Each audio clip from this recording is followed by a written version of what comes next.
Hello and welcome to the MYND Initiative webinar, Kicking Off the Conversation. I'm Lisa Rowlands, be your facilitator today.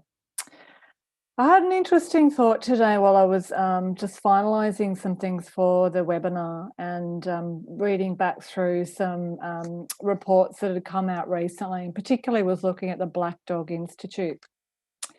And I, read the commonly known statistic that 1 in 5 of us will have a mental illness in any 1 year. So 20% of us are going to have a mental illness in any 1 year.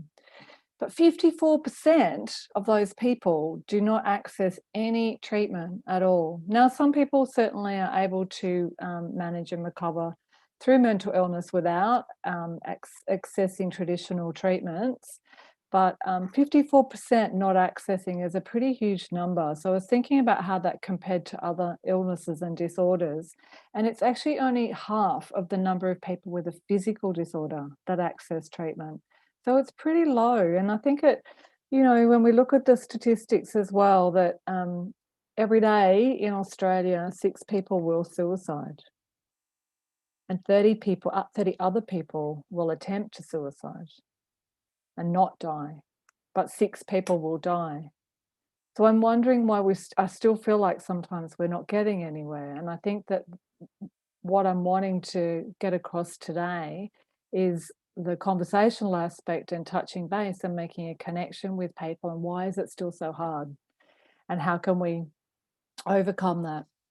So yeah, the theme of today is about kicking off the conversation. How do you start it? Because sometimes it's just starting the conversation that's the hardest part. So before I go any further into the presentation, though, I would like to acknowledge the traditional owners of the land. I come to you from Bundjalung country. This is not Bundjalung country in my background. This is actually the Solomon Islands in my background, but I am coming to you now from Bundjalung country, but I pay respects to the traditional owners of all of the lands from wherever you are, and in particular to elders past, present, and emerging. I also acknowledge people who may be in the space with us who have lived experience of mental illness, who might be caring for people with lived experience, and acknowledge your journey wherever you're at with that at this point in time. A little bit of an overview on MYND Initiative, in case you're not familiar with everything that they do. This is a bit of a broad scoping statement about what they do, but they are a mental health not-for-profit organisation whose main aim is to educate the community that mental health matters to everyone by stimulating and continuing conversations, exactly our theme today, right, in the community. With a better understanding of mental health, we are more likely to seek help, as well as have the compassion to support others who are going through challenges with their mental health, and in so doing, create communities of understanding. And I strongly recommend that you hop on their website and explore a lot more about what they are doing. So let's kick off, so to speak, kicking off conversations. If I told you that bringing up your concerns with someone about their mental well-being might improve the person's outcome, might improve their prognosis of their mental health issue, might improve the chances of them seeking help, or it might even save their life, would you do it? I think that you would. I'd like to think that you would. And I'd like to think that I do that if ever I am concerned about somebody. But why don't we? We still don't do it. We still feel hesitant about raising the questions and having the conversation with people. So what I had thought about doing was perhaps just getting some ideas about people as to why you think it's hard to just start the conversation. But I don't really have my chat box open here at the moment. And there's really not an option for me to do that at the moment. But so what I know from my past experience of talking to people about this is that people fear. There's a lot of fear involved in starting a conversation, and fear of upsetting the person, fear of the reaction that we're going to get, fear of saying the wrong thing, fear of making it worse. We don't want to make it worse, right? By asking some questions. So I understand that, and I really do understand all that. And I think that many of us have dodged the conversation based on this or other fears. So what I'm going to do is, I believe a big part of overcoming that fear is having some level of confidence to start the conversation. Don't have to be an expert. No one has to be an expert to do this. You just have to be a human who cares about other humans. So I think that we can overcome it. So what we're going to look at is a bit of how to do that, and how to respond to people in certain situations. And hopefully that will alleviate some of the fear or embarrassment or concerns that people have, and that you'll also pass these messages on to other people to give them the confidence. There is well-researched information on the best practice approaches to take. I am going to start raising some awareness of that in these webinars for you, but if you have interest in learning more about it, I can direct you to further training, because it is practice. It's about practicing these skills sometimes. So what do we look for and what do we need to respond to? So firstly, always think about change. When we're looking at mental health issues, we're looking at what has changed for that person. If that's the way they always were, that's the way they always were. But if you think about what sort of changes you might notice, it will be things around mood and sleep, changes in sleep patterns that people might be talking about. No, I don't have any trouble getting to sleep, but now I'm waking at 3 o'clock every morning and I just can't get back to sleep. Or, I've got no appetite at the moment. So changes in eating habits. Or I can't seem to stop eating and I'm just hungry all the time. Language thing, talking negative talk, sustained kind of negative talks of hopelessness and helplessness. We might notice people, particularly in a workspace, that people have lost focus. They're not achieving things or finishing tasks the way that they would normally, the way that we know them to. So remember, we're looking for change. If you work with people that never finish anything on time, that's probably just them. But if it's a change that you notice, be alert to it. It could be a range of things, but it could be a mental health issue. Memory problems, forgetting things that they've said that they'll do, forgetting to turn up to meetings, forgetting to meet you for coffee on a Friday morning like you've always done, or like you arranged 2 weeks ago, etc. But also people's appearance or personal hygiene can actually change. They don't seem to care for how they're looking as much as they did in the past. So a lot of what I'm talking about are signs. So just to clarify the difference between signs and symptoms, signs are what we see in somebody. We often just throw those two words in together, signs and symptoms of depression, or signs and symptoms. Just so to be clear, signs are what we see, what we notice. So we notice a change in personal hygiene, or we notice a change in a person's mood, or we notice a change in the way they're talking. The symptoms are what they're experiencing on the end, what it feels like for them. So we don't necessarily see it, but it's that feeling of sadness, the feeling of despair, the feeling of high anxiety, the butterflies in the stomach, the noise, the noises, or the voices in the head, for example. So the difference is what we see and what the person experiences, and we can be alert to the signs. So I've just got a big storm coming past my window at the moment. I could see the lightning flashing. So the major mental illnesses generally we refer to anxiety, depression, psychosis, and substance abuse as the common mental illnesses. For your interest, they're not quite in order of the most common. You maybe have a quick think about which you think is the most common before I tell you. Whether it is anxiety. So in Australia, the most common mental illness is anxiety, followed by depression, followed by substance abuse, and followed by psychosis, of the four major ones.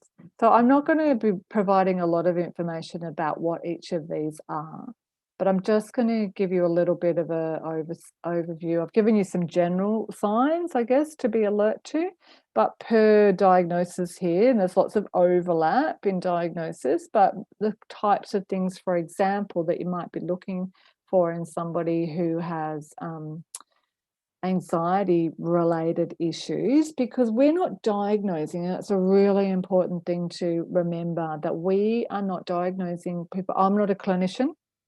You may be a clinician, but unless that person's come to you for a diagnosis, you're still not diagnosing them.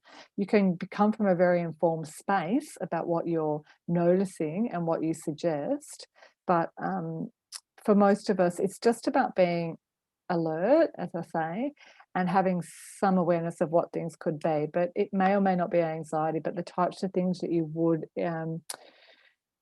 notice might be people suddenly not coming to events that they used to come to. You know, these are quite social and turn up to things, but not coming anymore. Might be struggling in groups, be okay one-on-one, but you notice that when there's 4 or 5 people in a group, they really shut down or disappear. Or drink a bit more, you know, using more substances to cope with certain situations. You know, maybe I've come to work, I'm feeling really, really anxious about this, or work or a particular social event, and I notice if I have a couple of drinks on the way that I feel a lot better and I can cope with it. So I do that more and more. Sweating, so we might actually notice people sweating, breathing rapidly. So anxiety has a lot of, is related to, not related to, but under the banner of anxiety disorders is things like panic disorders and panic attacks. So you might see some of those types of physical symptoms. They might be quite heightened or they might be quite withdrawn. Depression, again, you might notice people talking about their sleep patterns. That's a big indicator for a depressive illness. They may also let their personal appearance go a bit for the standard that was usually important or content for them. The negative talk, you know, I'm hopeless, I can't do that, I can't be bothered, I hate that, la la la. And lots of joy. So in things that they used to really enjoy doing that there's just no joy there whatsoever. For everything new you suggest, there's no joy in their life. Psychosis, I'm not sure if anybody has experienced anybody in a psychotic episode, because it's not extremely common. But you might notice a person looking around because they're hearing voices, or they're hearing a noise and they're trying to work out where it's coming from, and it's kind of looking around for it. They may also be responding to people, so they might be talking to people that are not there, sorry, they are there for them. We could do a whole lecture on psychosis and so when people are psychotic, but there is a different reality, and so that person may well be seeing somebody in front of them and talking with them, but you don't see them. So responding to somebody that's not there. Talking to themselves, personal hygiene again can lower for people becoming psychotic, becoming unwell, and also isolating, because a lot of people who are psychotic, it's just hard for them to come outside sometimes, you know, where there might be a comfortable, safe space that they are in, and the voices perhaps only come to them when they go out into community, for example, so they might isolate. The last one there is substance abuse. We're probably pretty aware of some of the obvious indicators, such as intoxication from drugs or alcohol.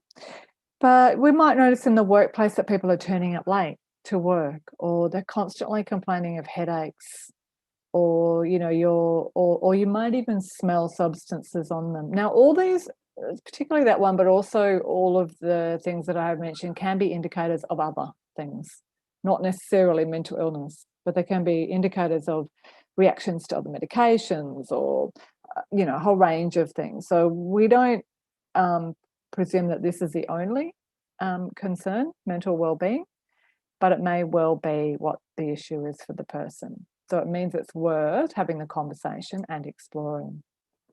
Let's drink of water, excuse me.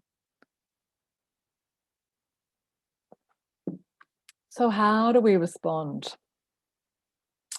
Well, there's a bit of a different way to respond, depending on whether it's a crisis or whether it's an emerging issue. So something a bit more subtle that you are just starting to notice. So let's talk a bit about crisis first, and then we'll talk more so about the emerging issues. But for a crisis situation, it depends on the situation as you see it, really. So a crisis could be life-threatening, or it could be a situation that could potentially cause harm to the person if it's not dealt with, not responded to quickly. So if it's allowed to continue, it might lead to harm, or it might lead to a worsening of the mental illness. So these are crises, and the types of situations that might come under the banner of crisis would be suicidal thoughts and behaviours, absolutely, and we will talk about that in more specific detail. But also panic attacks. So for somebody with an anxiety disorder or panic disorder, they may be having a panic attack. Now, they may or may not have experienced this before, and there are recommended steps to go through in dealing with that, because a panic attack looks very much like a heart attack. So we need to make sure that it's not a heart attack and just presume that it's a panic attack. And a lot has to do with whether the person may have experienced a panic attack before or not.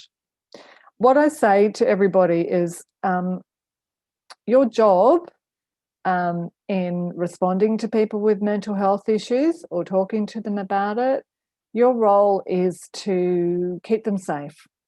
Keep them safe if it's a crisis, whether you think it's a panic attack, whether you think it's a heart attack. What do you do if you think somebody's having a heart attack? You stay with them, you keep them calm, you do what you can for them until the professional help arrives, right? So responding to a mental health crisis is just like responding to a physical crisis.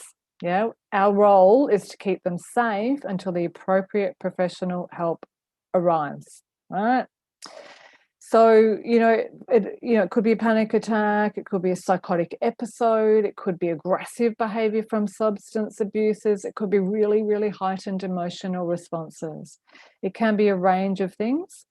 So my suggestion is you just keep them safe. It's not your job to diagnose them. You don't even need to know for certain that the person has a mental illness. They may not even know themselves. Your job is to be aware that this could be related to mental health. You need to call 000 if that's the most appropriate response to a person having a crisis. If it's something like a panic attack, you may be able to communicate with the person. Have they had a panic attack before? Is this what it normally feels like? What works for you? Okay, we don't take over control and do things for people that they're able to do for themselves, but you are always within your rights to call for emergency services to assist. So I hope that's enough on crisis. And as I said, there is more training that people could do. One such training would be the mental health first aid course, which is highly recommended, well researched, all evidence-based. It's a 12-hour course.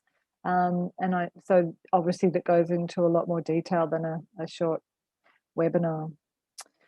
But let's look a bit more at the emerging issues, because I think this is, while some of us may never come across somebody in crisis, I think it's a very, very high chance that we'll come across somebody with an emerging mental health issue. And I'm sorry if the rain, I have got my earplugs in to try and block out the rain. It's absolutely belting down here at the moment. The emerging issues is going to be much more commonplace. So whether it's friends or family or somebody in our workplace, the chances of you coming into contact with somebody who has a newly emerging or a previously diagnosed and re-emerging mental health issue is much greater. So let's focus on that. Oh, sorry, I did forget I had these slides around suicidal thoughts. So Beyond Blue have some great resources on their website if you want to have a look. And they, as far as suicidal thoughts go, they do divide the signs into 4 major categories. And that's about considering people's feelings, their behaviours, their conversational signs, and their physical changes. So they give some specific samples on their website. So talk of suicide. So that's obviously a big key one, isn't it? If people say, life's not worth living, you'd all be better off without me, I just can't go on, they're very clear indicators of suicide. Buying a weapon could be another example, and we always try to gather information as to whether the person has access to a weapon, to their means. Buying or hoarding excessive amounts of painkillers or prescription drugs, if you're aware of that, that's another behaviour to be alert to. Drinking or drug abuse, so an increase drinking or drug abuse. We do know there's high levels of substance abuse put people at much greater risk of suicide. Loss of interest or pleasure in usual activities, withdrawal from families and friends, reckless behaviour, driving really fast, and when it's not normally like them, really risky stuff. And again, changes to their physical appearance, which we talked about earlier. So how do you respond to these? This is the big scary one. And I do encourage you to do more training in this area, particularly if you work in an area where you will come across people who have increased risks of suicide. And there are certain groups of people that have higher risks. You must ask the person directly. The evidence all shows this. You will not make it worse. You will not put the thought in their head. In fact, you may well save their life. No ambivalence about your question. The question directly should be, are you thinking of killing yourself? Are you having thoughts of suicide? They're very clear, and they're very hard for people to pussyfoot around and not answer. You obviously don't have to say it just like that. It's actually perfectly fine to say, you know what, mate, I find there's something I have to ask you, and I'm uncomfortable asking you, but if I don't ask you, I would never forgive myself. What I need to know is, are you thinking of killing yourself? So you don't have to be completely comfortable with the question. You can tell the person that it's hard for you to ask them, but you must ask the question. I was at a men's mental health conference some years ago now, but there was a group of men there who had been involved in a research project. Can't remember. I think it was Beyond Blue. It was either Beyond Blue or Black Dog, I think, that did the research. But they were all men who had attempted to kill themselves and not died. And all of them said the absolutely outstanding message from the research, and they backed it up in their stories as well, was if someone had got in my face earlier and talked to me earlier about what they were noticing, then I may well not have got that far. Because everybody came out later and went, oh yeah, I had noticed that you'd stopped coming to the pub, and I had noticed that you weren't talking to us, and I had noticed you were drinking a lot more, but nobody had the conversation. So I strongly recommend it. All right, so back to emerging issues. They could be really important because they could prevent that crisis as well. So let's think about that's what we're also preventing. So I feel like a lot of you may have already had some of these conversations with people, and you may not have even realised that that's what you're doing. But let's talk about a great approach to doing this. The important things I want you to remember, because again, it's going back to people fearing getting it wrong and being embarrassed or not knowing what to say. My tips to you are, come from a space of caring. That's why you're doing it. You're doing it because, as I said before, you care about human beings. So, usually it'll be people who are your friends or your family or your work colleagues, or there might be clients that you already support, but that could be a stranger in the community that you notice is struggling in the shop one day and, not looking like they're coping very well. And they're human beings. So if you care about them and you feel okay about it, go ask the question. But you tell people that you're doing it because you're caring, right? So let them know. You won't make it worse. I've told you that. All the evidence is there that you will not make it worse. It might upset the person because nobody's taken the time to ask them that question and they've had to think how to respond, and they may feel a bit confronted. But if you come from the space of caring, in the end, it will be the better thing to do. Let them keep as much control as possible. And I mentioned that earlier. So this is not about taking over and doing for people. This is about, what do you need? What could I do that would help you right now? I might have some information that can help you. So maybe I come from an informed space, and that is an important thing. And by attending this webinar is part of you coming from an informed space, because you're informing yourself. But you might also have other information. You could refer people to websites for more information. You could recommend the absolute one of the best first steps is go talk to your GP about it. Or, you know, my cousin Joey went through something like this. And you know what she did? She went and spoke to a GP, and that worked out really well for her.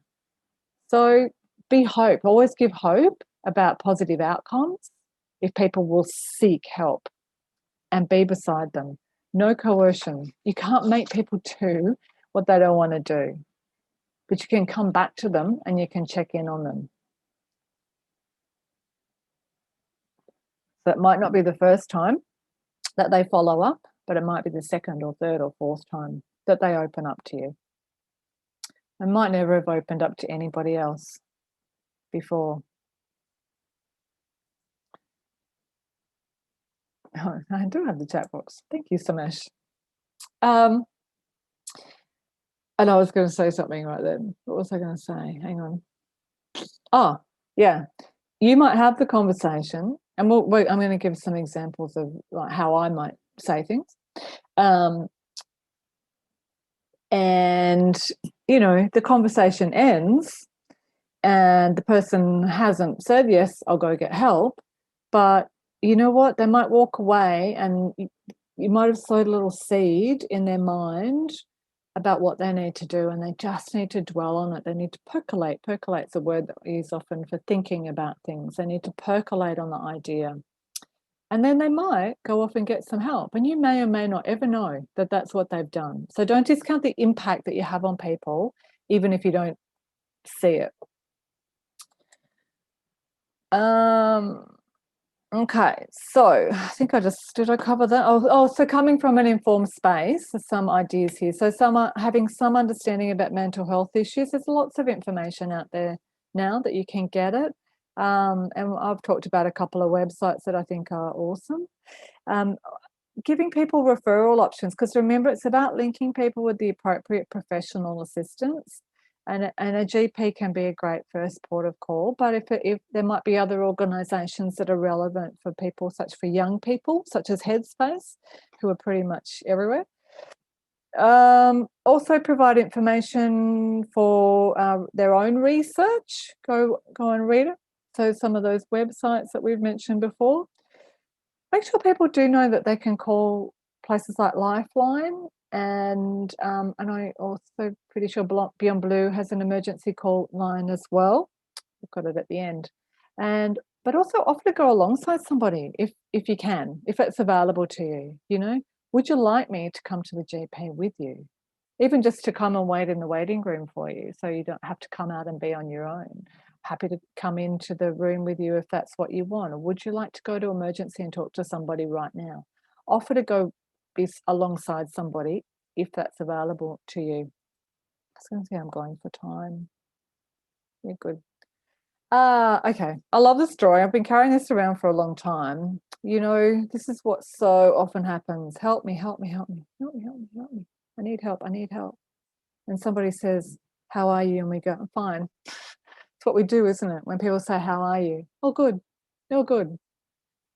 So we've got to go beyond how are you? Because I think how are you triggers almost like a Pavlov's dog's reflex action in most of us. So even asking the how are you a little bit differently can bring out a different answer. So personal example, without too much detail. But a while ago, I was particularly having a difficult time, and somebody came up to me and said, "How are you?" And I said, "I'm fine." They went, "No, how are you?" And I went, "Yeah, no, I'm fine, all good, all good." I was actually working at the time. And I went, "All good, all good." And then I looked up, and that person was looking right at me in the eyes. They said, "No, how are you doing?" And that was it. That was the final moment. So they took the time to, make eye contact with me and really connect with me and say, "No, how are you doing?" And I knew from that question that that person was coming from that space of caring. Yeah. So sometimes we've got to persist. All right. So it might go something like this.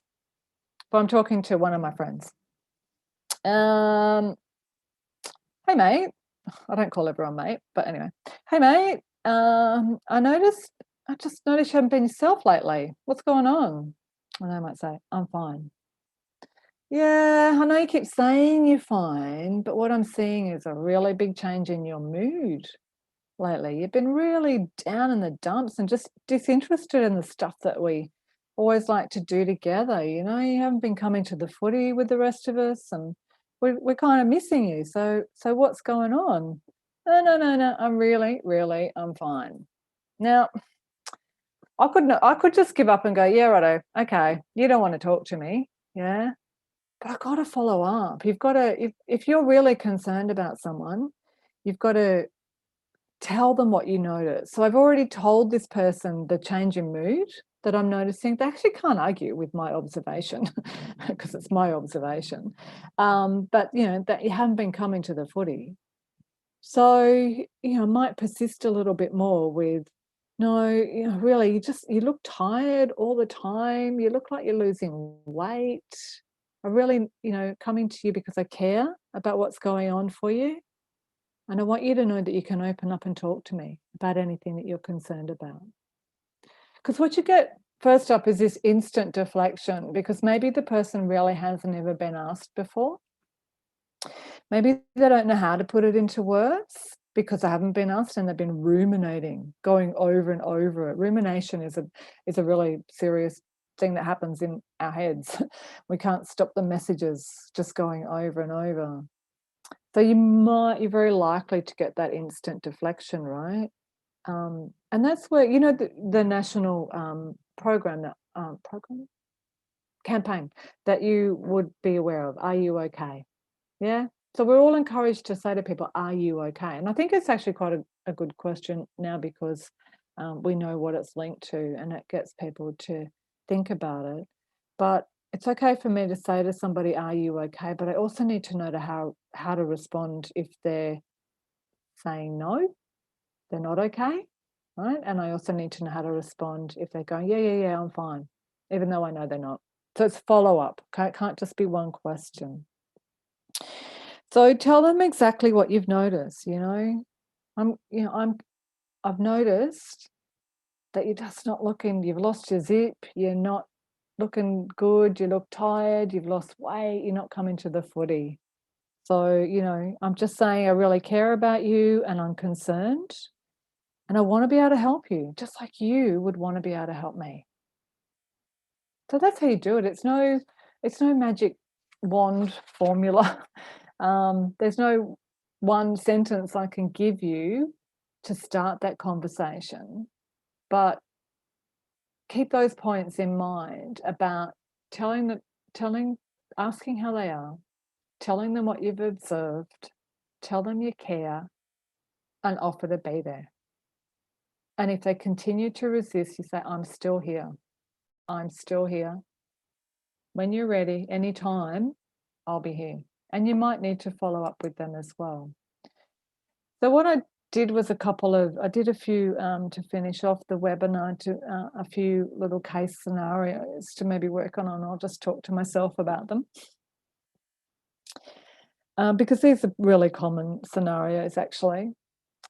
You work alongside Clancy, and you've been their mentor. You've noticed in the past few weeks that Clancy is turning up to work a little late and not meeting deadlines. Previously, Clancy was always on top of the workload, but their slowness is now impacting your deadlines. So it's starting to impact others. Again, we've cut you a bit of slack, Clancy, but now it's starting to impact us.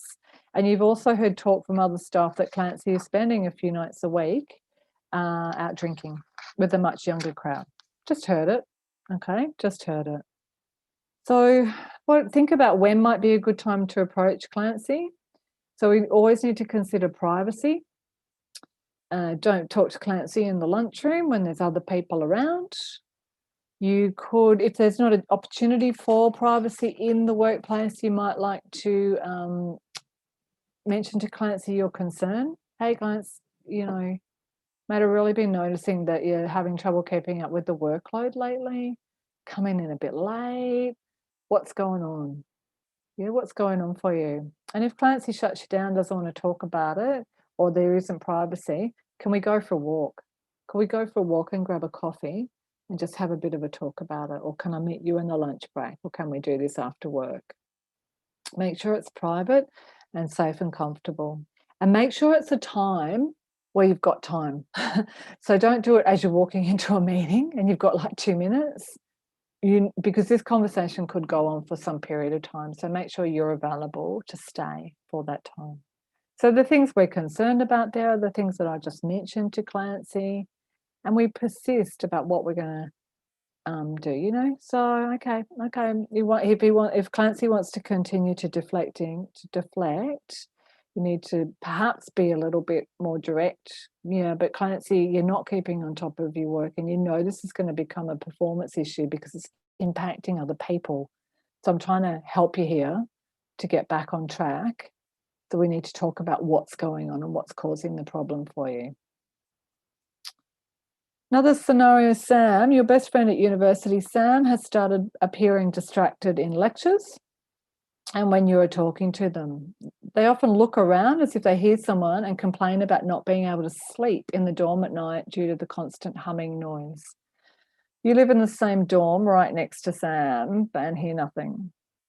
So this is pretty sensitive stuff, isn't it? Because this sounds to me, not diagnosing, but it sounds to me that Sam has some loss of reality going on, which could be linked to psychosis, which could be linked to a whole range of different things. So we don't need to really know what that is. What we need to do is connect with Sam, tell Sam we're caring, and tell Sam that we're here, and be really direct with Sam. Yeah. So I've noticed you're looking around, and are you hearing noises? Ask directly, are you hearing noises? Do you think you're hearing something that other people aren't hearing? Is there something different going on for you? Yeah.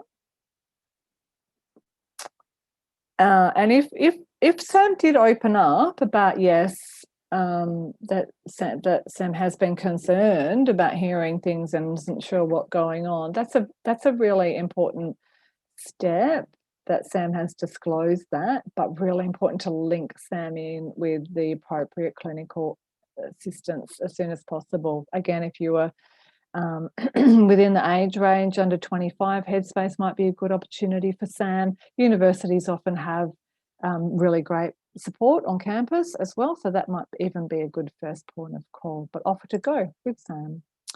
Last one's a little bit different, a family issue. Your sister tells you that she's having a terrible time with her 17-year-old daughter, your niece. She's leaving her room less and less and has stopped going to her usual social activities. You've also noticed this. She says whenever she talks to her, it makes her worse, and sometimes they don't speak for days. When she's particularly frustrated, she tells her daughter to get up and get going and that she is just ungrateful. So your sister asks you to talk to the niece because you've always been close to the niece. So would you do this? I would do this. And I think an important thing to consider in doing this is, do I disclose to my niece what her mother has told me? Have a think about that. When you approach your niece, are you going to tell her that you've been given this information from her mother? I would. I wouldn't be keeping anything from the 17-year-old about what's going on. I would speak to her about the concerns that her mother has and I would speak to her very clearly about what I have noticed as well. And I would ask her if she's got any concerns about those things and what does she feel that she needs for it.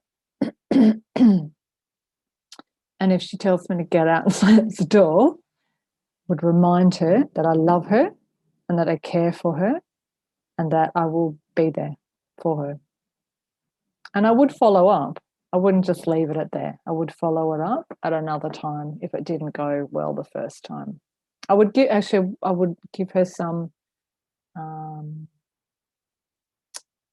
I'd give her some information about how she could follow it up herself, you know.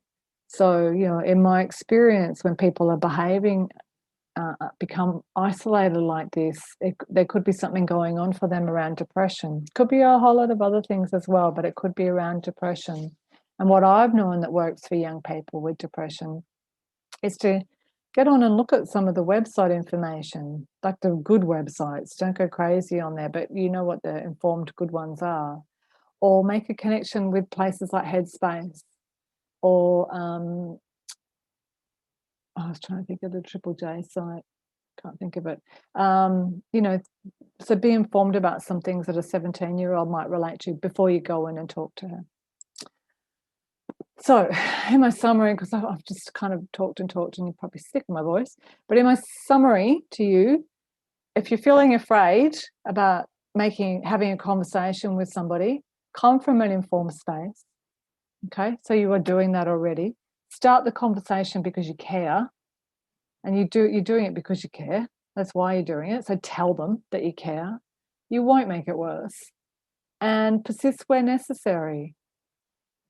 And I think if you keep those key points in mind, you'll make a really important impact in the lives of people. I did mention the mental health first aid course earlier. I am an instructor of that course. There are obviously other courses around as well, but I can tell you that every single time I've run the mental health first aid, because we have a gap between the sessions, I almost always get feedback in the final session or not long afterwards from people that have participated, how they've used the skills, how they have had a conversation with somebody. You know, I knew how to make that conversation. I just had that little bit more confidence to start it. And the outcomes are great. So I do really encourage you all to do it. I think we have some questions to deal with. I do just also want to make note if anybody is feeling, concerned about any of the topics that we've talked about or concerned for what's going on for them. And I obviously can't talk to you now. This is part of the problem of the online space. But if you are feeling like you might need some help, there are lots of options there for you to contact. And I'll leave that up on the screen for a moment. But they're also great numbers for you to have on hand if you're going to be talking to somebody else. So what I'm going to do is, did I stop that too soon? I can put it back up at the end. And I think we had a comment in the chat box. Would it be appropriate to talk to mental health phone lines or GP about mental health? Yeah, telehealth or someone you're worried about who is not able to or interested in talking to a mental health professional. Yes, people don't have to go face to face. If I was with somebody who was in crisis, one of the things I would suggest to them is to get on the phone and talk to Lifeline, and that I'd sit there and wait with them if that's what they were after. Because that's what Lifeline are for. Lifeline are there for crisis, and people can call them immediately and get some suggested strategies in what to do. And they could also inform the person that they're talking to in Lifeline that you're there with them. Lifeline will ask who's around, who can help you. So you can get some strategies for the both of you in a crisis. But telehealth is much more readily available now for all of us.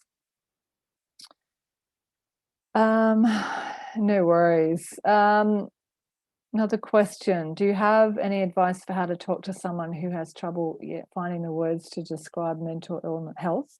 Absolutely. I've come across and worked with a number of people who do have trouble articulating what's going on for them around their mental health issues. And it might be because we speak a different language. So, oh, you see my photo in the back there of Solomon Islands. So I did some work in a sexual assault crisis centre in the Solomon Islands and spent some time working with on intake and assessing women that were coming into the refuge. And my pidgin is not that good.